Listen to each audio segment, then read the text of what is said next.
नमस्कार मित्रों।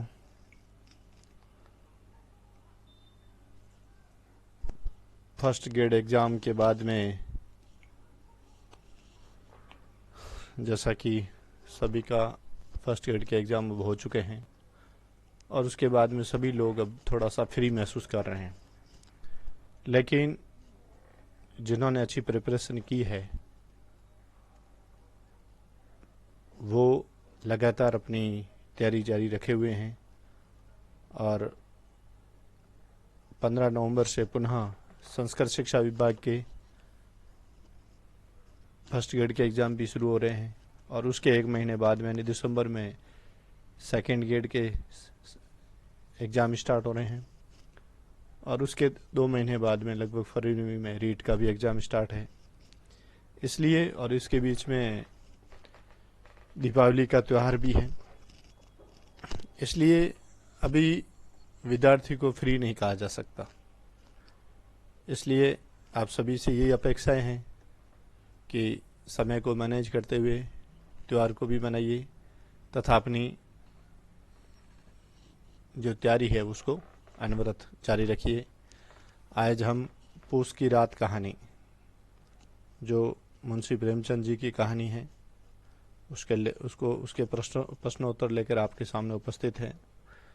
पूस की रात कहानी जैसा कि 1921 में मुंशी प्रेमचंद जी ने इसको लिखा, लेकिन माधुरी पत्रिका में ये 1930 में प्रकाशित हुई। इसलिए इसमें दो सन ये आते हैं कि जैसे कि अगर पूछा जाए कि ये कब प्रकाशित हुई तो 1930, और कब लिखी गई तो ये 1921 में, यानी कि 10 साल का बीच में, लगभग 10 साल का इसके बीच में गैप पड़ गया। हो सकता है कि लिखने के बाद में आधी लिखी होगी और उसके बाद में पूरी नहीं कर पाए होंगे किसी कारणवश, तो इस कारण से फिर इन्होंने जब पूरी की है और उसके बाद में इन्होंने 1938 में इसको माधुरी पत्रिका में प्रकाशित हुई। जैसा कि मुंशी प्रेमचंद जी यथार्थवादी कहानीकार है। यथार्थवादी कहानीकार मतलब ऐसे कहानीकार जो यथार्थ में, यानी कि जो वास्तव में अपनी जिंदगी में जो घटित हो रहा है, जो दूसरे लोगों के साथ में घटित हो रहा है और हम देख रहे हैं अपनी आंखों से, तो उस चीज को महसूस करना और जो महसूस किया उसको शब्द देने की कोशिश करना, यह होता है यथार्थवाद। और मुंशी प्रेमचंद जी की जितनी भी कहानियां हैं, उपन्यास है, यानी उन्होंने जितना भी जो साहित्य लिखा है उसमें सभी यथार्थ से संबंधित ही पात्र मिलेंगे और जिनके साथ में क्या क्या घटित होता है, उनका दुख, उनका दर्द उन्होंने महसूस किया और उस दर्द को शब्द देने की कोशिश की और जनता के बीच में भी ये एक उनको जागृत करने की कोशिश की। तो ये है। और इसमें जो पूस की रात कहानी है, इसमें भी एक किसान की संघर्ष की कहानी है। वैसे ये कहानी सिर्फ एक दिन और एक रात की कहानी है। इसमें जो समय बताया है, शुरुआत सहना से होती है। इसका जो मेन पात्र है, जो हल्कू है, वो आता है और अपनी जो पत्नी है मुन्नी, जो झाड़ू निकाल रही है, उसको कहती है कि सहना आया है और ला जो पैसे है अपने भाई वो उसको दे। तो मतलब शुरुआत वहीं से हो रही है कि किसान कितनी मेहनत करके पैसा कमाता है और फिर वो जो पैसा उसके हाथ से निकलता है तो उसको कितना दुख दर्द होता है वहाँ से। और उसके बाद में इसके कितने खंड हैं, तो ऐसा करके और हम अब कहानी के इस प्रश्नोत्तर पर आते हैं और इसी के बीच में अपन पूरी बात करेंगे। पूस की रात कहानी में कितने पात्र हैं? अ 4, ब 3, स 2 और द 1। अब देखिए, जैसा कि इसमें कहा गया है कि कहानी में कुल कितने पात्र हैं, तो देखिए इस कहानी के अंदर सबसे पहला पात्र तो है हल्कू, दूसरा है मुन्नी और तीसरा है जबरा कुत्ता और चौथा है सहना। तो इस प्रकार से इस कहानी में कुल पात्र हुए 4। तो इसलिए हमारा इसमें उत्तर सही होगा अ, यानी कि 4। इस कहानी में कुल पात्र कितने हुए? 4 हुए। अब देखिए, हाँ, इससे अब नेक्स्ट प्रश्न है कि माघ पूस की रात हार में कैसे कटेगी। यहाँ हार का क्या अर्थ है।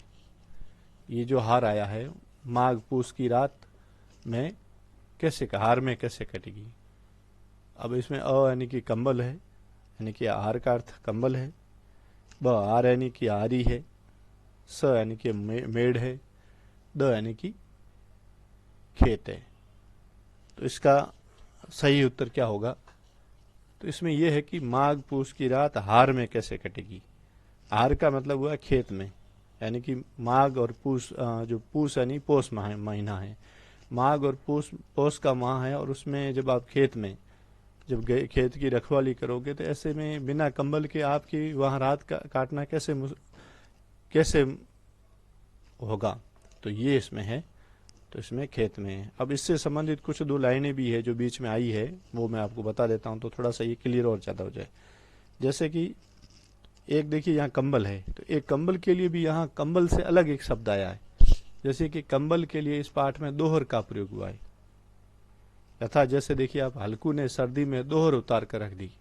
देखिए जब तीसरे खंड में हल्कू और जबरा कुत्ता जब आग सहन भाई जब सर्दी सहन नहीं कर पाते हैं, तब दूसरे खेत में जाकर और वहां से पत्तियां वगैरह इकट्ठा करके और वो उनको जलाते हैं, और जलाने के बाद में जब उनको गर्मी महसूस होती है तब वो अपने जो पहनी हुई जो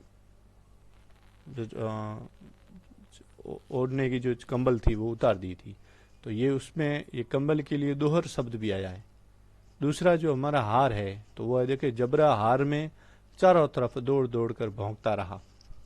यानी कि जब खेत में उसे महसूस हुआ कि कोई दूसरा पशु है जो इस खेत में आया है, तब वो खेत में दौड़ता है, इधर उधर दौड़कर उसको भगाता है।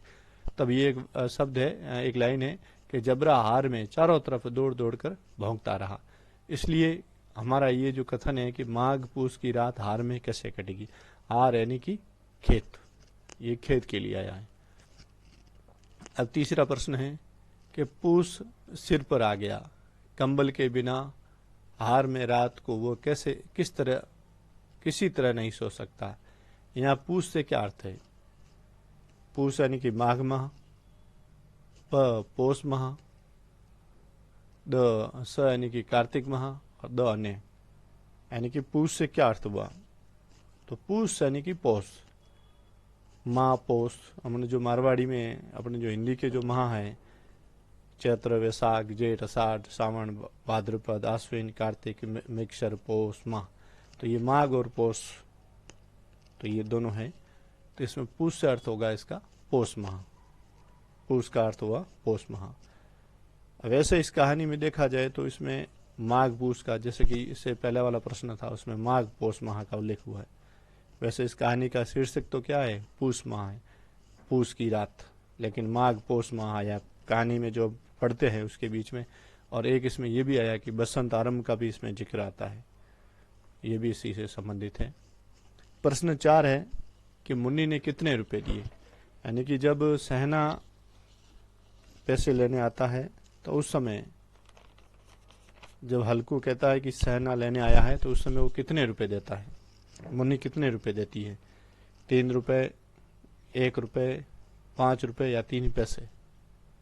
अब देखिए 3 रुपए है या फिर 3 पैसे हैं, कंफ्यूजन यहाँ होता होगा। तो वो मुन्नी है जो जबरा ने जो हल्कू ने मेहनत करके जो पैसे कमाए हैं उसमें से 3 रुपए बचाए हैं, और 3 रुपए वो देती है किसको, हल्कू को देती है। हल्कू देता है उसको जो सहना, जो जमींदार या फिर महाजन जो भी है। इसमें उस चीज का तो कहीं उल्लेख नहीं है कि वो जमींदार है या फिर महाजन है, लेकिन वो है कोई गांव का चलता आदमी है जो उनसे पैसे मांग रहा है, तो वो 3 रुपए देती है। और वैसे ये 3 रुपए रखे हुए कहाँ थे, तो ये 3 रुपए उनका जो कच्चा घर था, उस कच्चे घर में जो आल होती है उस आल में रखे हुए थे। अब प्रश्न 3 यहाँ देखिए आगे कि 3 रुपए मुन्नी ने सहना के लिए हल्कू को दिए। नाम हल्कू पर भारी भरकम डील वाला था। और वैसे इसमें एक विशेषता भी इसकी है कि नाम तो यानी कि विरोधाभास हो रहा है। यानी कि नाम क्या है, तो नाम तो है हल्कू, पर वास्तव में वो हल्कू नहीं है, बहुत भारी भरकम डील वाला है। अब देखिए इसमें और इससे संबंधित कुछ है कि इस कहानी में एक जगह मुन्नी कहती है कि न जाने कितने बाकी हैं जो किसी तरह चुकने ही नहीं हो नहीं आती। मतलब वो मुन्नी कह रही है कि पता नहीं सेना के कितने पैसे उधार हैं कि हम कितने भी दें लेकिन वापस उधार ही रहते हैं, बाकी ही रहते हैं। तो इसमें ये एग्जैक्ट इस कहानी में ये पता नहीं चल रहा है कि उनके पैसे 3 रुपए बाकी हैं कि या फिर 3 रुपए तो उनके पास में बचत थे इसलिए वो पैसे उन्होंने दिए हैं। पर क्या 3 रुपए देने के बाद भी उनका कर्ज उतर रहा है, वो ऐसा नहीं लग रहा है। अब प्रश्न संख्या है 5, मर मर काम करो, उपज हो तो बाकी दे दो, चलो छुट्टी हुई, बाकी चुकाने के लिए ही तो हमारा जन्म हुआ है। ये कथन किसका है? अब देखिए ये कथन है वो कौन कह रहा है, सहना कह रहा है या जबरा कह रहा है या अलकू कह रहा है या फिर मुनि है, यानी ये कौन किससे कह रहा है? तो देखिए इसमें मर मर काम करो, उपज हो तो बाकी दे दो, चलो छुट्टी हुई, बाकी चुकाने के लिए ही तो हमारा जन्म हुआ है। ये कथन किसका है? ये कथन है मुनि का। ये कथन किसका है? मुनि का है। अब प्रश्न संख्या 6 है, अलकू के उस वाक्य में जो कठोर सत्य था मानो किसकी भांति उसे घूर रहा था। अब देखिए इसमें प्रश्न संख्या 1 है, अ है कठोर सत्य की भांति, ब एक भीषण जंतु की भांति, तीसरा है निर्मलता की भांति, द कोई नहीं। तो देखिए हल्कू के इस वाक्य में जो कठोर सत्य था मानो किसकी भांति उसे घूर रहा था। अब देखिए जब सहना उससे पैसे लेने आता है तब मुन्नी कहती है कि हम पैसे नहीं देंगे। तब उसने कहा कि वो सेना का क्या राज चलता है जो हमसे पैसे जबरदस्ती लेके जाएगा। लेकिन उसने कहा कि अगर पैसे नहीं देंगे तो वो क्या मैं उसकी गाली सहन करूं, क्या उससे प्रताड़ना सहन करूं? तब मुन्नी जो महसूस करती है वो एक कठोर सत्य था। तो ये और वो कठोर सत्य कैसा था? एक भीषण जंतु की बाती था। अब आगे देखिए इसमें ये भी है इस कहानी लाइन के अंदर कि वो उसे घूर रहा था। अब कौन किसकी भांति घूर रहा था? तो घूर तो ऐसे रहा था एक भीषण जंतु की भांति, लेकिन उसे किसे? तो ये जो शब्द है वो आए हैं मुन्नी के लिए आए, और ये कठोर सत्य था। उधारी दो या फिर जमींदार की घुड़की सहन करो या फिर उसकी गालियां खाओ, ये इस प्रश्न के अंदर है। अब प्रश्न संख्या 7 है, एक एक पग के साथ उसका मस्तक अपनी दीनता के भार से दबा जा रहा था। ये कथन किसके लिए है?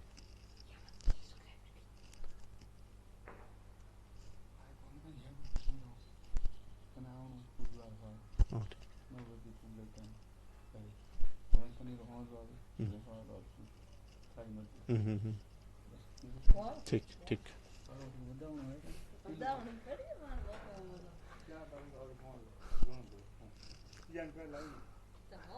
प्रश्न संख्या 7, एक एक पग के साथ उसका मस्तक अपनी दीनता के भार से दबा जा रहा था। ये कथन किसके लिए है? सहना, ब मुन्नी, स जबरा और द हल्कू। एक एक पग के साथ उसका मस्तक अपनी दीनता के भार से दबा जा रहा था। यह कथन किसके लिए? तो ये कथन है हल्कू के लिए। जब मुन्नी उसको पैसे देती है तब वो पैसे लेकर जब सहना की तरफ बढ़ता है तब उसका जो एक एक पग है वो उस एक पग वो उसके मस्तक पर जैसे कि दीनता के भार से वो दबा जा रहा था।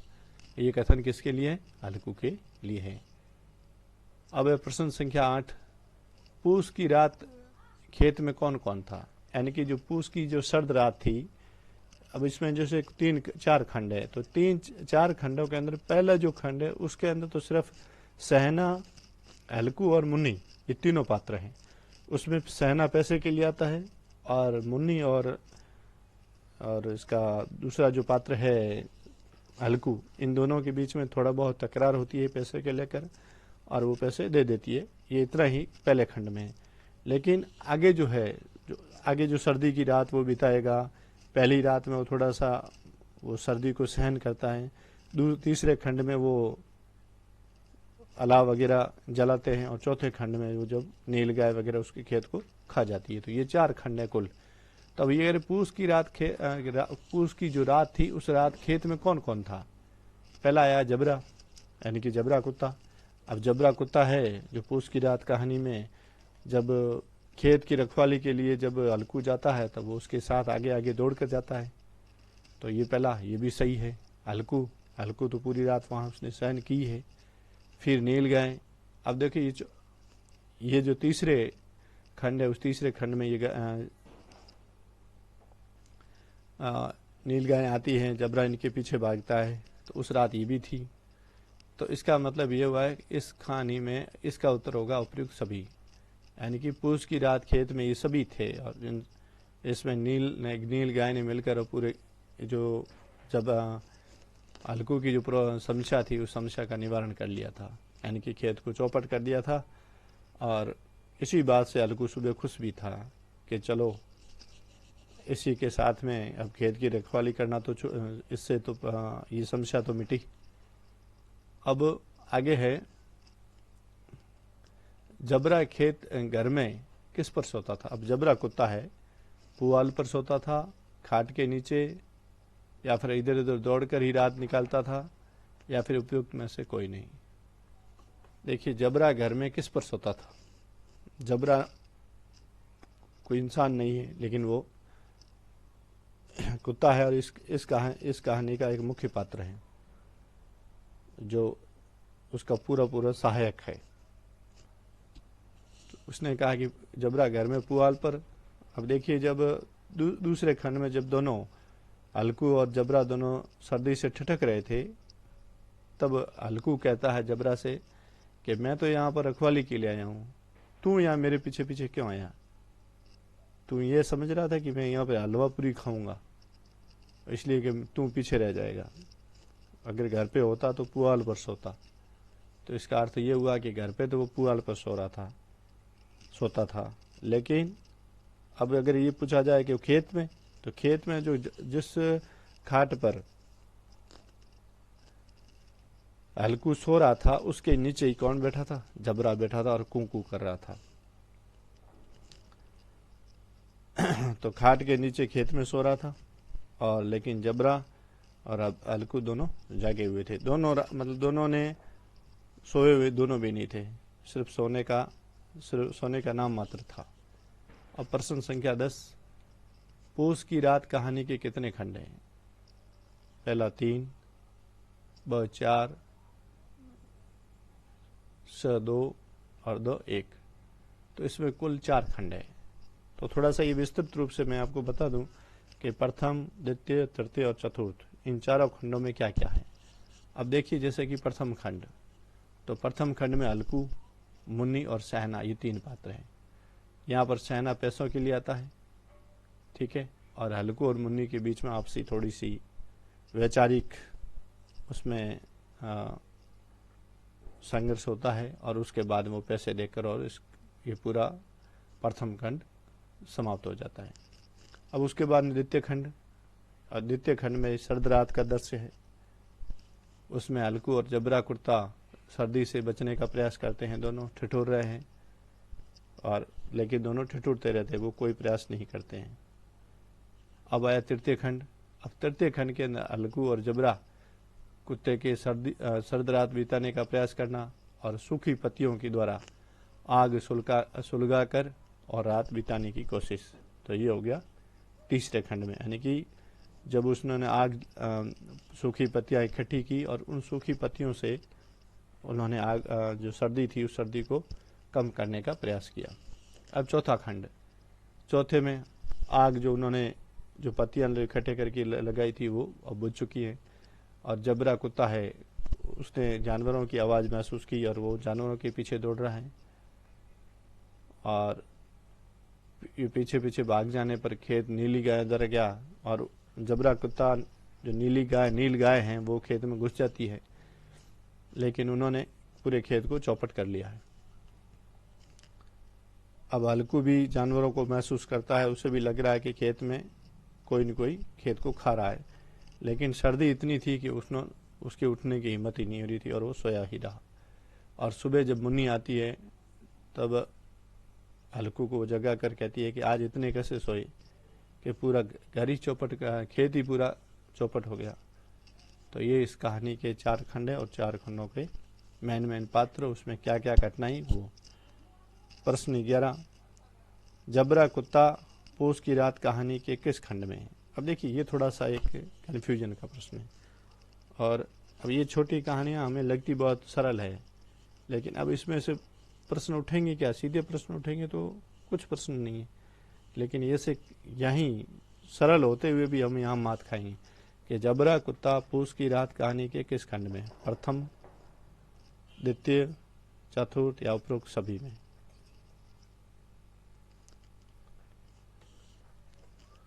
अब इसके अंदर देखिए आपको प्रथम खंड में या द्वितीय खंड में या फिर चतुर्थ खंड, तो इसमें से किस किस खंड के अंदर जबरा कुत्ता है? वैसे ये यहाँ गलत है कि ये प्रथम नहीं, यहाँ द्वितीय होना चाहिए। वैसे ये द्वितीय सही है। चतुर्थ, उसमें भी कुत्ता है, सो रहा है जब मुनि आती है। प्रथम में जबरा कुत्ता नहीं है।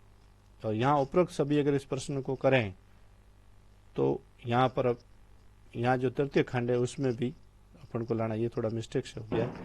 ये जो अ है इसमें तृतीय खंड होगा, तो तृतीय खंड, द्वितीय खंड और चतुर्थ, यानी कि पहला जो प्रथम खंड है उसको छोड़कर तीनों खंडों में जबरा कुत्ता है वो पूस की रात की कहानी में है। यानी कि प्रथम खंड के अंदर सहना, मुन्नी और हल्कू तीनों हैं।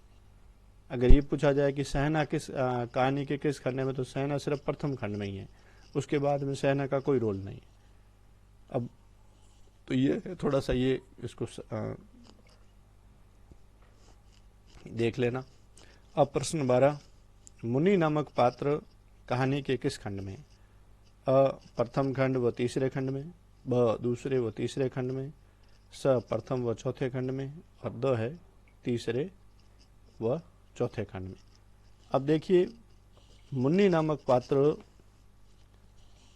पहले प्रथम खंड में तो वो आ रही है, शुरुआत ही वो झाड़ू निकाल रही है, झाड़ू वगैरह निकाल रही है, और उस समय वो और पैसे देने का, तो ये पहले प्रथम खंड में है। फिर आता चौथा खंड, तो देखिए चौथे खंड में भी मुनि है। जबरा को भाई हल्कू को जगाना और पूरे खेत जो खाया है उस खेत को खाने की, अगर ये भी प्रश्न है कि खेत को खाने की सूचना किसने दी, तो वो मुनि ने दी। तो प्रथम और चौथा खंड, तो इसमें ये तो सही है। दूसरा है तीसरा व चौथे खंड में। चौथे खंड में तो मुन्नी है, लेकिन तीसरे में तो सिर्फ वो जबरा और हल्कू है, तो इसमें नहीं होगा। फिर प्रथम और तीसरे खंड में, तो प्रथम खंड में है लेकिन तीसरे खंड में नहीं है। फिर दूसरे और तीसरे खंड में, दूसरे और तीसरे खंड में तो मुनि है ही नहीं, तो इसका मतलब इसका उत्तर हुआ स, यानी कि प्रथम और चौथे खंड के अंदर मुनि नामक पात्र है इस कहानी में। अब प्रश्न 13 है कि जबरा कुत्ता घर पर किस पर सोता था? जमीन पर, खाट पर, पुआल पर या दीवार पर? तो जबरा कुत्ता घर पर पुआल पर सोता था। और खेत में किस पर है? तो खेत में खाट के नीचे सो रहा है। अब प्रश्न 14 है कि हल्कू से संबंधित कौन सा कथन संगत है? पहला है कि हल्कू का छपरा ऊख के पत्तों का बना है, तो हल्कू का जो छपरा जो खेत में था वो ऊख के पत्तों का बना हुआ था। उसकी खेत में बांस की खाट है, जिस पर हल्कू सो रहा था वो बांस की खाट की बनी हुई है। स हल्कू ने पूरी रात में 9 चलम पी। अब देखिए तीसरे खंड में जब हल्कू सर्दी सहन नहीं कर पा रहा है तो उस समय वो उठता है और थोड़ी सी आग है, उस आग को चेतन करके और वो चिलम सुलगाता है। उस समय वो कहता है कि 8 चिलम तो मैंने पी ली, तो मतलब 8 तो पी चुका था और 9वीं वो पी रहा था, और उसके बाद वो चिलम नहीं पीता है। तो इसका अर्थ ये हुआ कि उसने कुल उस रात हल्कू ने कुल कितनी चिलम पी? 9 चिलम पी। इसका मतलब अ ये भी सही है, ब ये भी सही है और स ये भी सही है, अर्थात हल्कू से संबंधित ये सभी कथन वो सही है, यानी उपरोक्त सभी संगत है। अब प्रश्न 15, जानते थे मैं यहाँ हलवा पूरी खाने आ रहा हूँ, दौड़े दौड़े आगे चले आए, ये कथन किससे संबंधित है? अब ये कथन कौन किससे कह रहा है? मुन्नी का हल्कू से? मुन्नी का हल्कू से ये कथन नहीं है। हल्कू का जबरा से? हाँ, हल्कू और जबरा ये दोनों जब द्वितीय खंड में जब दोनों बैठे हैं और सर्दी सहन नहीं कर पा रहे हैं, तो उस समय ये हल्कू कह रहा है जबरे से कि तू तो घर पे पड़ा रहता, तूने क्या समझा कि मैं यहाँ हलवा पूरी खाने जा रहा हूँ, इसलिए मेरे आगे आगे दौड़ते हुए तू यहाँ खेत में आ गया। तो ये ब हल्कू और जबरे के बीच में संवाद है, उसके अंदर है। और इस प्रकार से मित्रों इस कहानी के ये 15 प्रश्न और इस 15 प्रश्नों से संबंधित और भी जो कथन इस कहानी में थे, और एक और वीडियो इसका लगभग इतने ही प्रश्नों का बनाने की कोशिश करेंगे। आपको ये वीडियो कैसा लगा और इसमें क्या क्या सुधार की गुंजाइश है, उसके बारे में कमेंट बॉक्स में ज़रूर लिखें। और सबसे इम्पोर्टेंट बात, इस वीडियो को लाइक करें और सब्सक्राइब करें। नमस्कार, शुभ रात्रि।